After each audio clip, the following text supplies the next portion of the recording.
Go find another table, Mom. This one's for important people only. The voice of my adopted daughter, Sarah, echoed through the elegant dining hall of the Sterling Room, one of the most exclusive restaurants in Chicago. Laughter erupted around the table where my son-in-law, Richard, my teenage grandkids, and even my biological son, Daniel, were all laughing along as if it were the funniest joke in the world. But after decades of humiliation and contempt, I decided it was time for a lesson they would never forget.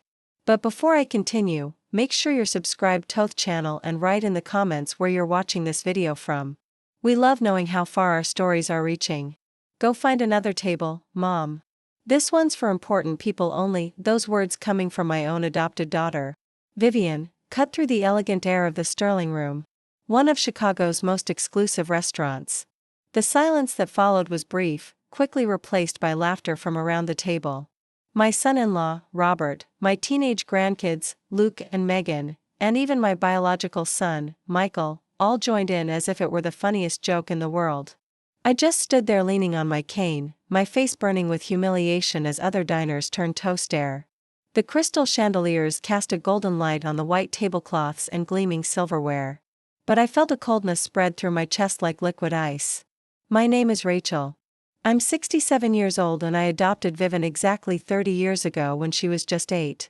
3 decades of offering love, support, and everything I had only to be treated like an intruder in my own family. The only person who looked uncomfortable was my friend Helen, sitting at the end of the table with an expression that mixed shock and outrage. Our eyes met briefly, and in that moment, a silent understanding passed between us. An agreement. Vivian, that wasn't funny, I said, keeping my voice low and dignified, despite the pain piercing my heart like a dagger. Oh, Mom, don't be so sensitive. Michael chimed in, waving his hand dismissively. It's just a joke, you know how Vivian is. I knew exactly how Vivian was. At 38, she had perfected the art of making me feel small while maintaining a facade of a devoted daughter to the outside world. For 3 decades, I gave her the best of everything. Expensive clothes, the best education support for every venture she ever tried. Meanwhile, Michael, my 45-year-old biological son, received the same love and opportunities. The difference was that Michael, even with his flaws, showed at least a basic level of respect.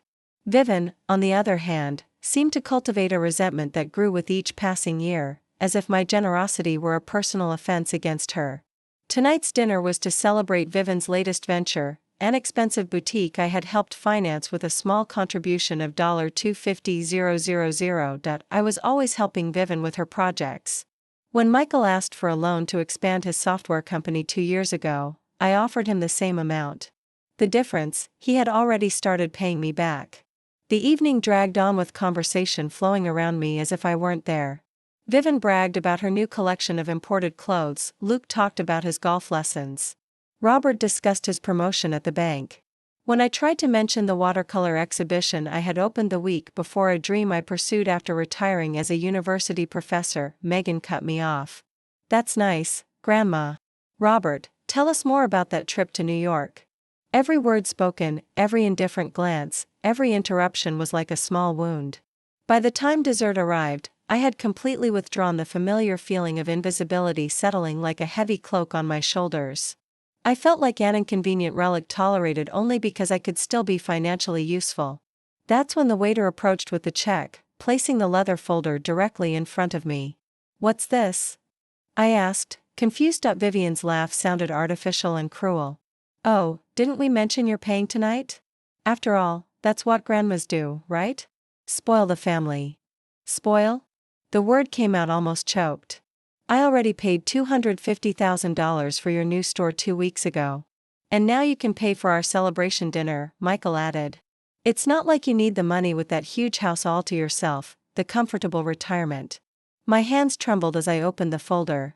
The total blurred my vision.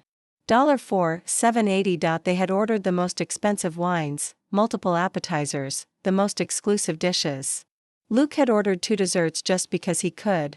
I'm not paying this, I said, closing the folder. Vivian's smile vanished instantly. Of course you are. You always pay. It's what mothers do. The tension wrapped around the table like a thick fog. Helen, my friend of decades, and the widow of a major businessman from out west, watched the scene with sharp eyes. Despite being 72, she still had a commanding presence with her perfectly coiffed silver hair and upright posture. "Not this time," I replied, handing the leather folder back to the waiter. "Just bring me the check for my entree and midrink. Please." The waiter hesitated, looking nervously between me and Vivian. "Mom, don't be ridiculous," Vivian hissed, her beautiful face twisting into an ugly expression. "You always pay. It's what mothers do." "Mothers support their children, Vivian, but they aren't obligated to finance their every whim forever, especially when they're treated with such disrespect." Robert cleared his throat uncomfortably.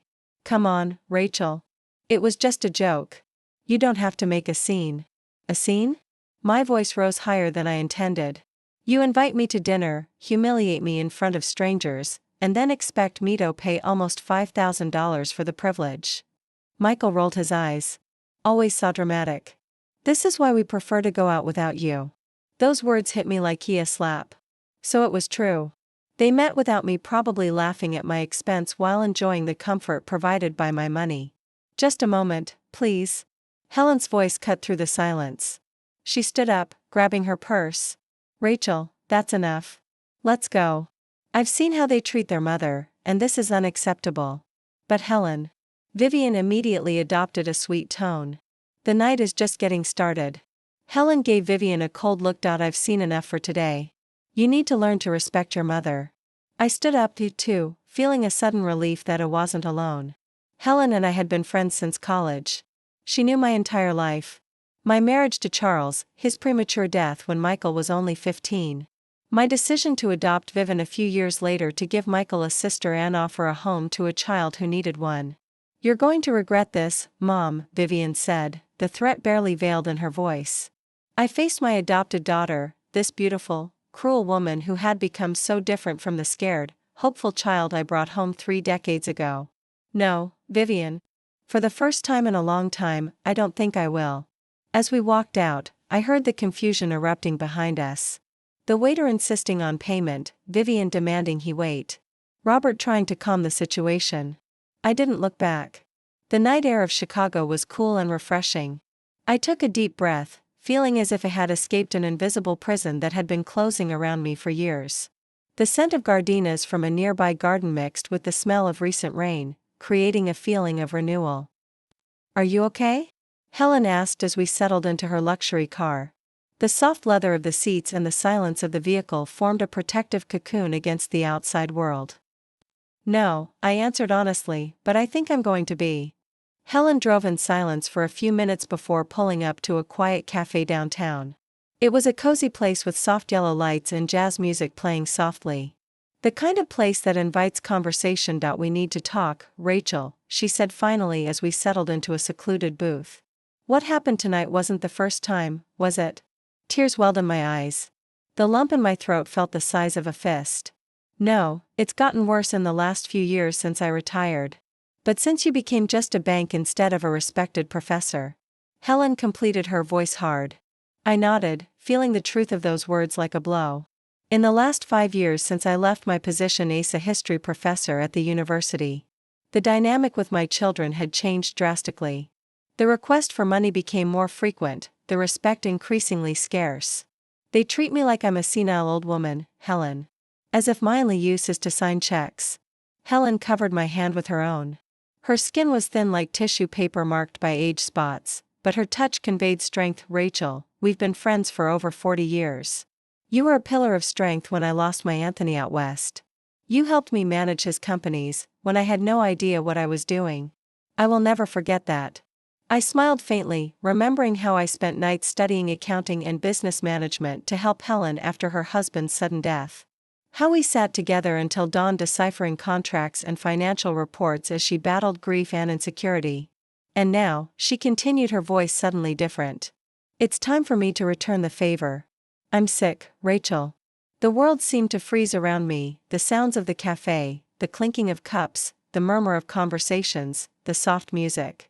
Everything disappeared, replaced by a dull ringing in my ears. "What?" "No. Pancreatic cancer, stage 4. I found out 3 months ago. The doctors gave me less than a year." Helen's revelation fell on me like an avalanche. My friend, my rock for so many years, was dying. The cafe around us continued its motion. Waiters serving tables, customers chatting, life going on as normal, while my own world was completely transformed. "Why didn't you tell me sooner?" I asked, my voice barely a whisper. Helen managed a sad smile, the kind of smile that carries the wisdom of someone who has already made peace with the inevitable. "Because I needed to get my affairs in order first, and because I wanted to be sure about a few things." "What things?" "About how your children treat you. About how you've been living." She took a sip of her tea, her eyes never leaving mine. "I've been watching from a distance for years, seeing how Vivian and Michael gradually changed, how they went from loving children to adults who seem to see you only as a means to an end." I couldn't deny her words. The transformation had been slow, almost imperceptible, like water eroding a stone over decades. Small disrespects that grew, calls that became less frequent unless they needed something. Impatient looks when I talked about my own interests. "It's not that bad," it tried to defend more out of habit than conviction. "Isn't it?" Helen raised a silver eyebrow. "Rachel, you were just publicly humiliated by your own daughter. They expected you to pay almost $5,000 for a dinner where you were treated like an intruder. That's financial and emotional abuse." Her words hit me with the weight of a truth I had been avoiding. For years, I had justified their behavior. Michael was stressed with work. Vivian had insecurities about being adopted. They just didn't realize how their words affected me. "What do you want me to do?" I asked suddenly, feeling very old and tired. "They're my children, and you love them." "I know." Helen leaned forward, her eyes intense. "But love doesn't mean letting them abuse you. Sometimes love means setting boundaries, and sometimes it means consequences." She opened her expensive soft leather purse and took out a heavy envelope, placing it on the table between us. The paper was thick, probably from a fine stationery shop, sealed with the logo of a renowned law firm. "What is this?" "My will," Helen answered simply. "And a proposal." I looked at her confused. Helen smiled. A mix of sadness and determination. "Rachel, when Anthony died in Dallas, you taught me how to be strong. You showed me how to run his companies, how not to let the male executives look down on me. You helped me turn a prosperous business into an empire." It was true. What started as a mid-sized import company under Anthony had, under Helen's leadership, become one of the largest business conglomerates in the Midwest, with holdings in logistics, technology, and retail. "The companies are worth almost $2 billion now," Helen continued, "and I have no children to leave them to." I swallowed hard, starting to understand where she was going. The cafe seemed to have shrunk around us as if the rest of the world had disappeared. "Hélène, no. I always planned on leaving everything to you," she went on, ignoring my interruption. "You're the sister I never had, but after seeing how your children treat you, I'm afraid they would just squander it all. Not just the money, but the legacy I built." "What are you proposing exactly?" I asked, a mix of apprehension and curiosity bubbling inside me. Helen pushed the envelope in my direction. "Open it." With trembling fingers, I opened the envelope and pulled out a sheath of legal documents.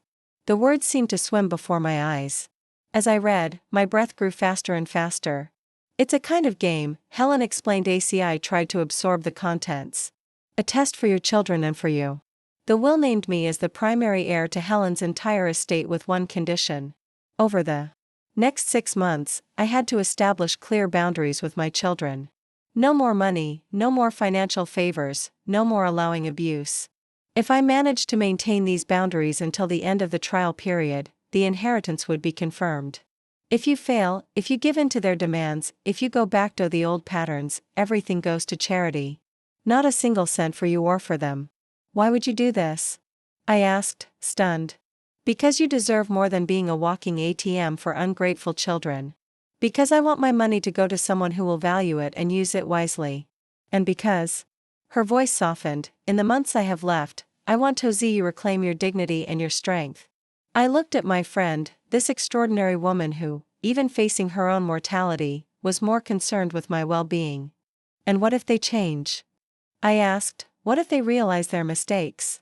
Helen's smile was both hopeful and skeptical. "Then they will finally be worthy of you.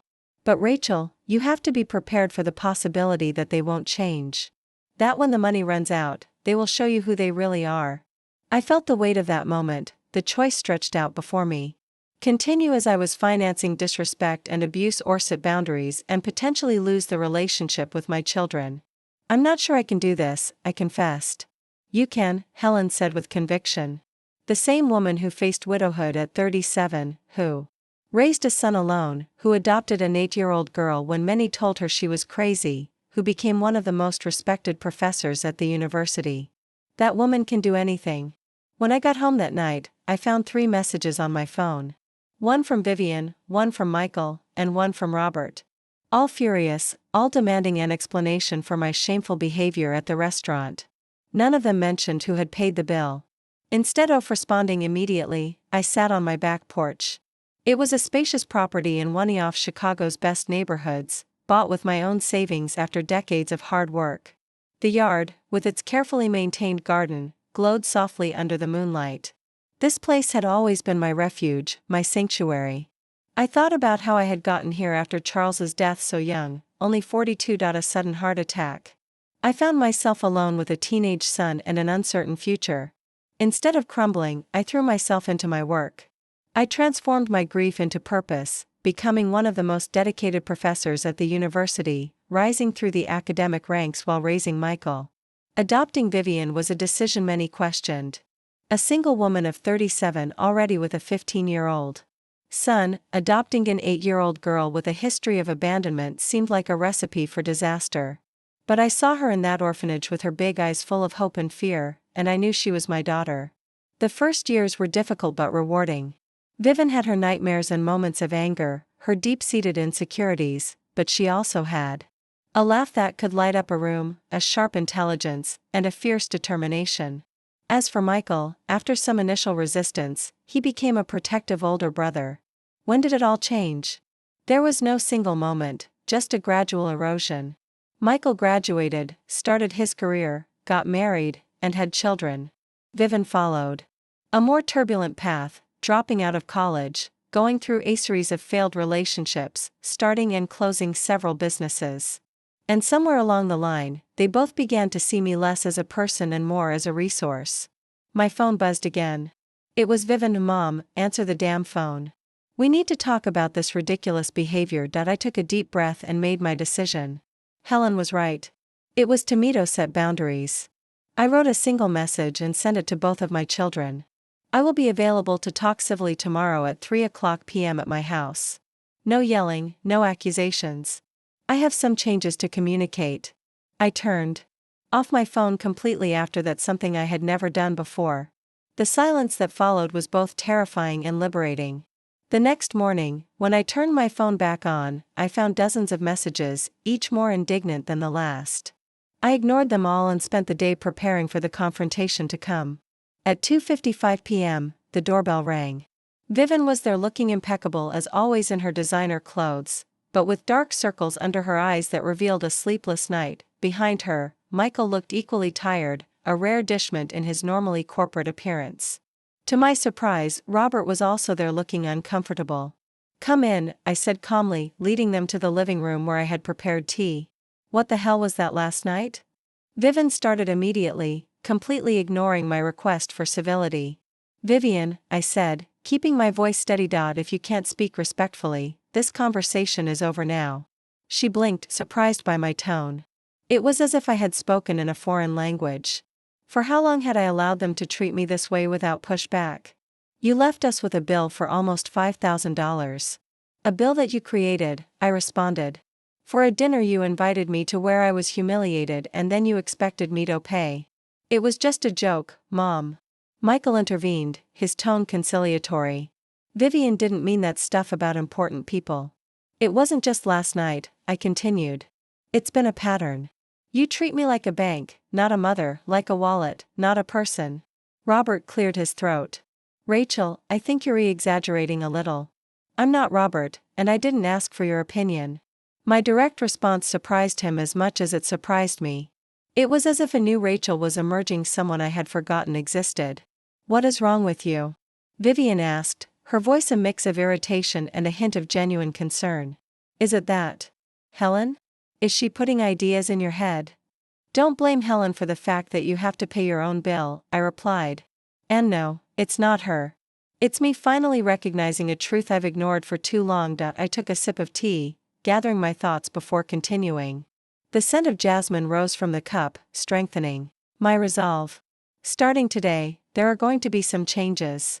First, there will be no more money, no loans, no investments in new businesses, no financial help of any kind. The silence that followed was absolute. The three of them stared at me as if I had just announced I was joining the circus. Vivian's expression shifted between disbelief and outrage while Michael seemed to be trying to process whether I was serious or not. "You can't be serious," Michael finally said. "I am completely serious. You are adults. Michael, you're 45. Vivian, 38, Robert, 42. It's time for you to live within your own financial means." Vivian shot off her chair, scraping against the hardwood floor with a sharp screech. "This is absurd. But I just opened the boutique. I need working capital. You promised you would help me." "I already gave you $250,000. I reminded her. "Use it wisely. Mom." Michael tried using his most reasonable tone, the one he used to close business deals. "I understand you're upset about last night, but teases an overreaction.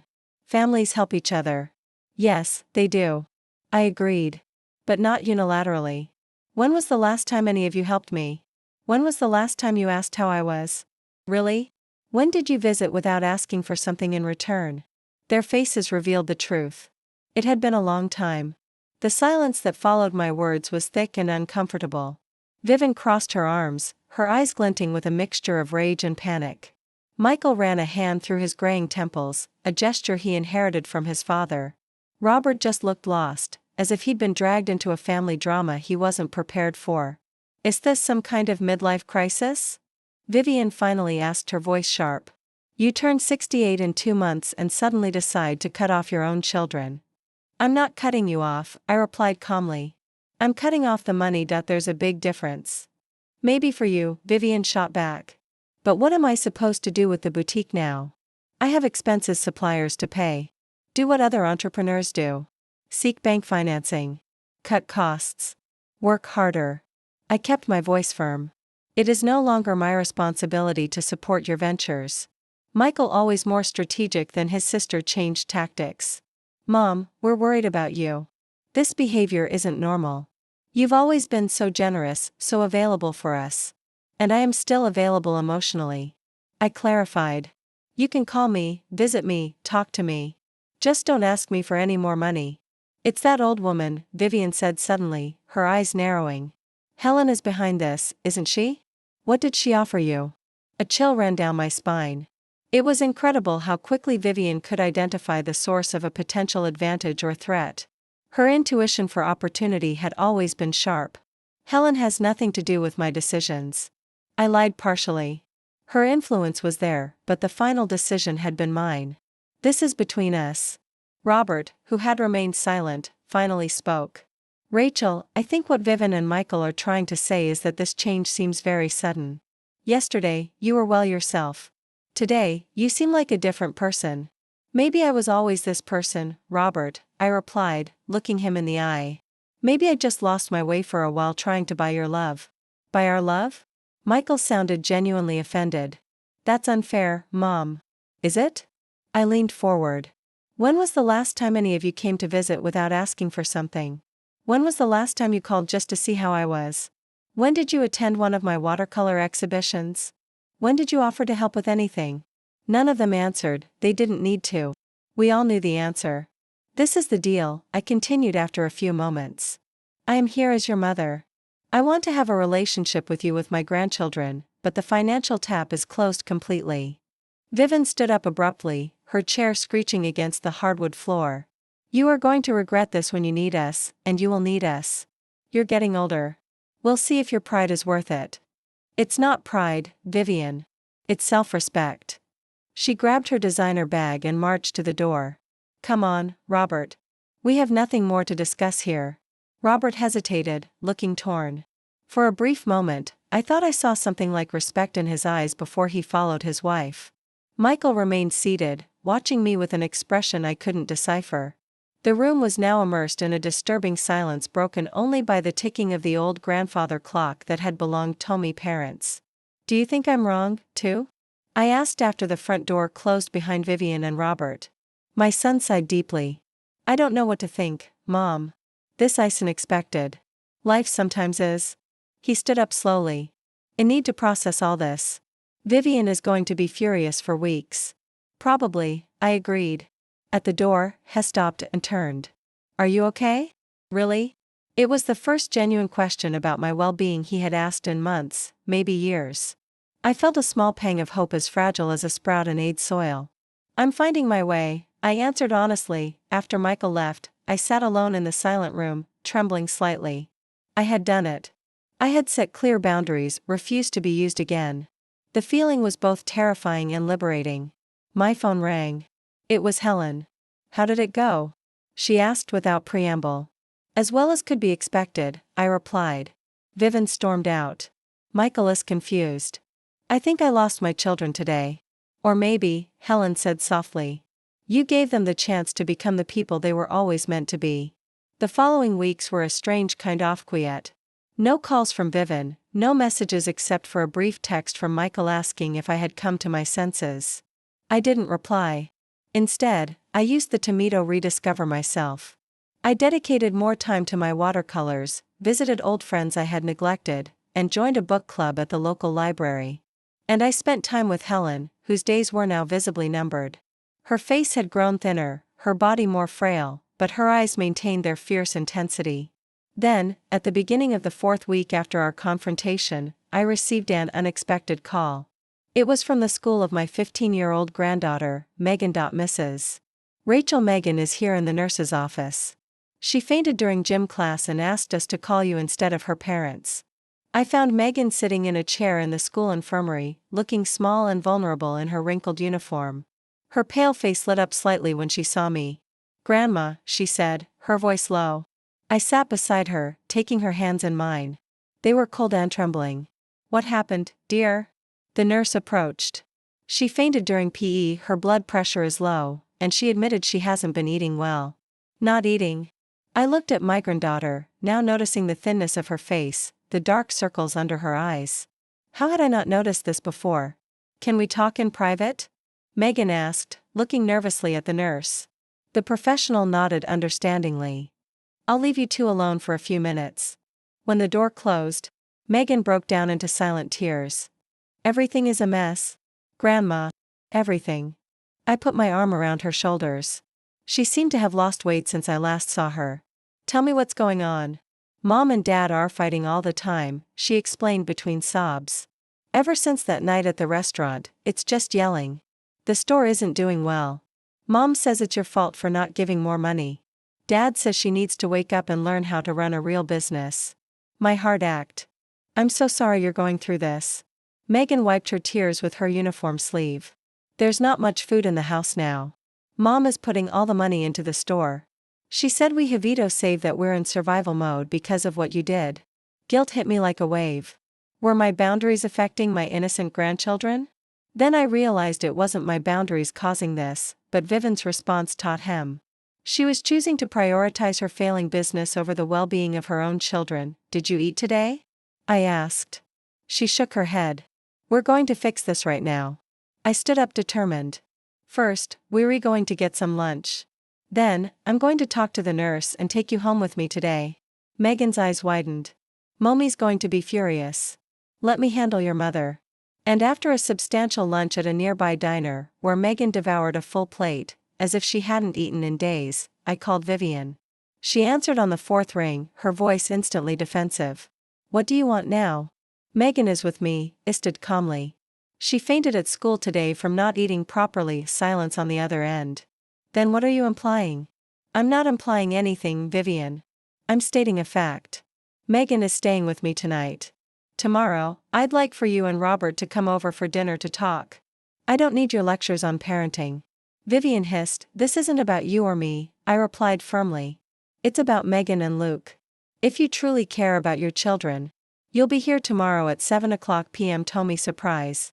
Vivian showed up the next evening along with Robert and Luke.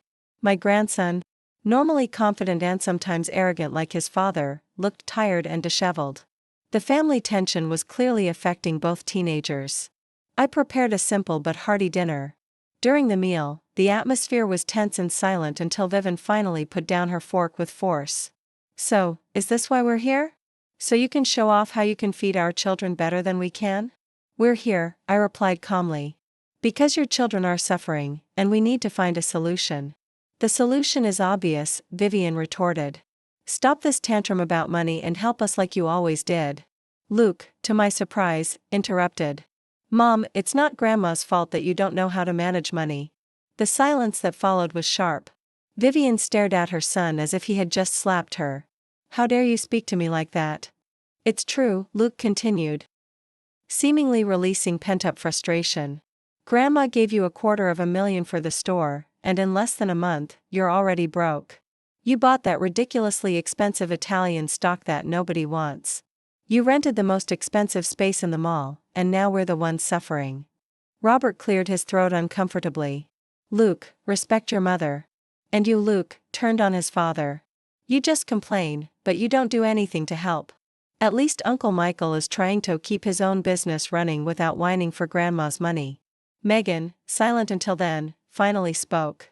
I just want you to stop fighting. I just want to be able to sleep at night without hearing yelling. Vivian's face crumbled the mask of indignation, giving way to something more vulnerable. For a moment, I glimpsed the 8-year-old girl I had brought home all those decades ago. I'm trying, she said, her voice breaking down. I'm trying to keep everything together. Alone? I added softly. Like you've always tried to do everything alone. Even when I offered real help, not just money. Vivian looked up at me confused. What do you mean? How many times did I offer to teach you about financial management, about how to run a business?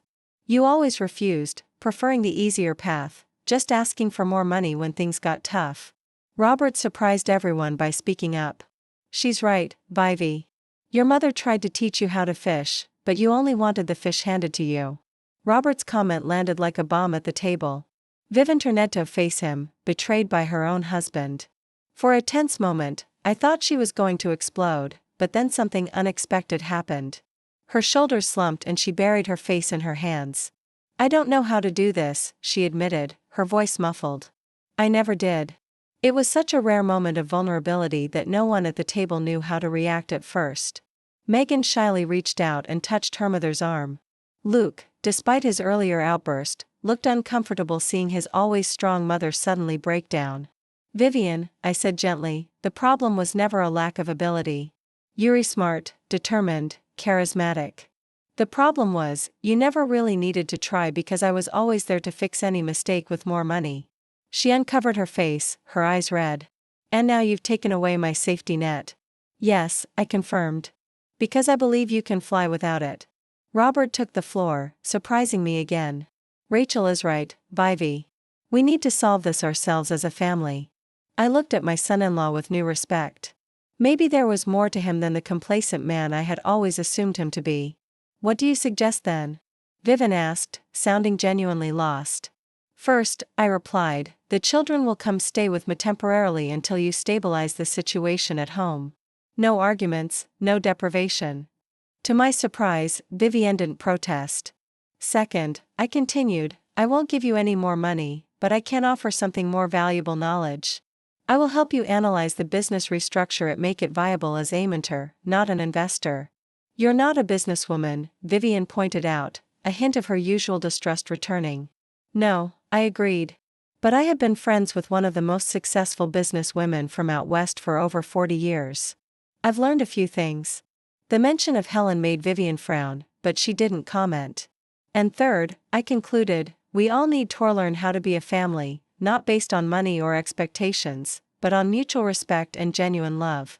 The following days established a new routine. Luke and Megan moved into my guest rooms, visibly thriving in a tension-free environment. I started working with Vivian at the boutique, analyzing her chaotic finances, identifying critical mistakes, and developing a recovery plan. To my surprise, when stripped of her defensive attitude, Vivian proved to be an eager learner. I realized that beneath the layer of entitlement and resentment, there was an intelligent woman who had never been truly challenged to grow. Why didn't you ever force me to learn this before? She asked one day as we reviewed the projected cash flow.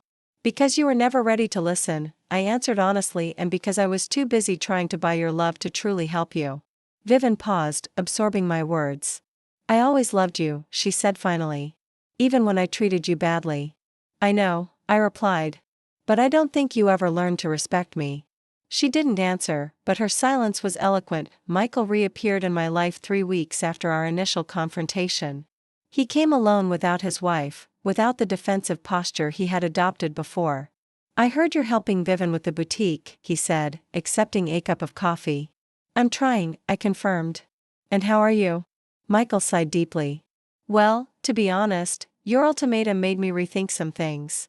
I realized I was on my way to becoming as dependent as Vivian. So I'm focusing on making my company self-sustaining instead of counting on external capital injections. He hesitated, then added, I also realized I barely know my own mother. Who are you besides the person who was always there to support us financially? The question caught me off guard. I'm many things, Michael. A teacher, an artist, a friend, a woman who discovered her own strength after being widowed at 37. Someone who loves history and literature and long walks at dawn. I'd like to get to know that person better, he said with a shy smile. The weeks turned into months. Helen's test to maintain firm boundaries for 6 months was halfway through when her health took a sharp decline.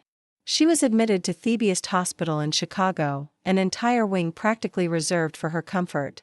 I visited her daily, watching with a heavy heart as she faded. Her body might have been failing, but her mind remained as sharp as ever. How are things going with Vivian? She asked one particularly difficult afternoon, her voice barely a whisper. Surprisingly well, I answered, holding her frail hand. The boutique is starting to stabilize. She downsized to a smaller space, renegotiated with suppliers. She's learning to manage a budget. Helen smiled faintly. And Michael? He's paying back the loan he took from me even though I told him it's no longer necessary. He says it's a matter of principle now. The grandkids still with me, but they visit their parents regularly. The house is calmer. Robert is more present. They're slowly rebuilding. Helen squeezed my hand with what little strength she had left. You're passing the test admirably, Rachel. It's not about the test or the money anymore, I confessed. It's about finally having real relationships with my children. That was the real test, Helen whispered. It always was. Helen passed away on a quiet Sunday morning 3 weeks later. She went in her sleep without pain, just as she had hoped. I was by her side, having spent the night at the hospital. I held her hand until the end, silently thanking her for decades of true friendship. The funeral was a grand affair as expected for one of the city's most influential women. Business leaders, politicians, prominent social figures. They all came to pay their respects. Amid that crowd of power and influence, I noticed Vivian and Michael in the back, both clearly uncomfortable, present, more out of obligation than genuine respect. The reading of the will took place a week later. Walter Mendes, Helen's longtime lawyer, conducted the meeting in his office. To everyone's surprise, we were all invited. Me, Vivian, and Robert Michael, and his wife, even my teenage grandchildren. Before we begin, Walter said formally, Helen requested that this video be shown. Helen's image appeared on the large screen in the office. Despite being clearly weakened by her illness, she maintained that dignified posture and piercing gaze that always characterized her. If you're watching this, I have already left this world, she began. But before I reveal my final decisions, I want you all to understand the reason for them. Helen looked directly at the camera. I spent the last months of my life watching how my dear friend Rachel's family treated her. I saw people who should love and respect her treating her like a walking ATM. I saw the humiliation at the Sterling Room. I heard the calls demanding money. I witnessed the disinterest in her feelings and achievements. Vivian shifted uncomfortably in her chair. Michael stared at the floor. Especially you, Vivian, Helen continued as if she could see her in that moment. The child Rachel welcomed and loved as her own, transformed into an adult who treats her adoptive mother with calculated cruelty. You not only constantly demand money, but you seem to enjoy diminishing her. Vivian's face turned red with shame and anger. And you, Michael, may not be as openly cruel, but your indifference and willingness to exploit your mother's generosity are equally reprehensible. After a dramatic pause, Helen smiled. So, I decided to intervene. I proposed ADIS to Rachel to set clear boundaries with you for 6 months. If she succeeded, she would inherit my fortune. But the real test wasn't for her. It was for you. The silence in the room was absolute. All eyes were fixed on the screen. Rachel, my dear friend, Helen continued in a softer voice. You passed the test with flying colors. You reclaimed your dignity, your self-respect. As for the rest of you, her gaze hardened. Well, the results speak for themselves. Walter turned off the video and picked up a document. The will is quite clear. The entire estate of Helen Campo's company's investments and properties valued at approximately $2 billion is left to Rachel Mendoza. Vivian gasped audibly. Michael turned pale. There's more, Walter continued. Helen established separate trust funds for each family member, but with specific conditions. He turned to Vivian. For you, Vivian, a trust fund of $5 million, accessible only after 5 years of proven work in a non-profit organization of your choice at minimum wage. No money from Rachel can be used during this period. Vivian shot up, furious. This is ridiculous. She can't do that. Actually, she can, Walter replied calmly. And she did for Michael, he went on. A similar fund, but with the condition that he works for 3 years as a teacher in a public school in an underprivileged neighborhood. Michael was flabbergasted. But my company, as for the grandchildren, Walter continued, ignoring him. Each will receive a generous educational fund directly accessible age 18 without parental intervention. Robert, who had remained silent, finally spoke, and me, Walter consulted the documents. You have the option to stay with Vivian during her period of community service or divorce her with a compensation of $200,000. Chaos erupted in the room. Vivian shouted accusations. Michael argued about the injustice. Robert seemed to be calculating his options. Only my grandchildren remained silent, perhaps secretly relieved to have their futures secured regardless of their parents' choices. I stood up calmly. Enough. To my surprise, everyone fell silent. Helen left me not only her fortune, but also the power to modify these conditions. I looked at each of them, and I'm going to toss it. Vivian immediately adopted a conciliatory tone. Mom, you know we love you. That thing at the restaurant was just a silly joke. I held up a hand, cutting her off. The conditions remain with one alteration. If you complete your respective service periods with sincerity and dedication, you will not only receive the trust funds, but you will also be reinstated as heirs to a portion of what now belongs to me. Everyone's eyes widened at the possibility of financial redemption. Booty continued, my voice now like steel. If you choose to contest the will, if you try any legal maneuvers, or if you continue with your past behavior, even that offer will be withdrawn. 6 months later, to my surprise, both Vivian and Michael had accepted the conditions. Vivian was working at a non-profit for children in need, using her fashion skills to teach sewing and design to teenagers. Michael was teaching math and computer science at a public school, discovering a talent for education he never knew he had. Robert had opted for the divorce, choosing the money over a marriage that was already broken. Luke and Megan were thriving under my partial care, visiting their parents regularly and witnessing their transformations. On my 70th birthday, I received an unexpected gift, a photo album put together by Vivian documenting her work with the children. On the last page, a simple note. Thank you for forcing me to discover the person I can be instead of the one I became. The lesson was hard, but necessary.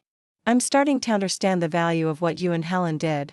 With love and a newfound respect, Vivian, looking out the window at the sunset over my garden, I silently raised a glass in honor of my late friend. Well played, Helen, I whispered. Well played. Perhaps, I thought as I closed Vivian's album, the truest revenge wasn't destruction, but transformation. Helen had understood that perfectly. By using her fortune not just as a reward, but as a tool for change, she had given us all a second chance. Not to pretend the past didn't happen, but to build a better future from its hard lessons. Sometimes the truest love isn't in giving someone everything they ask for, but in having the courage to say no when it's necessary.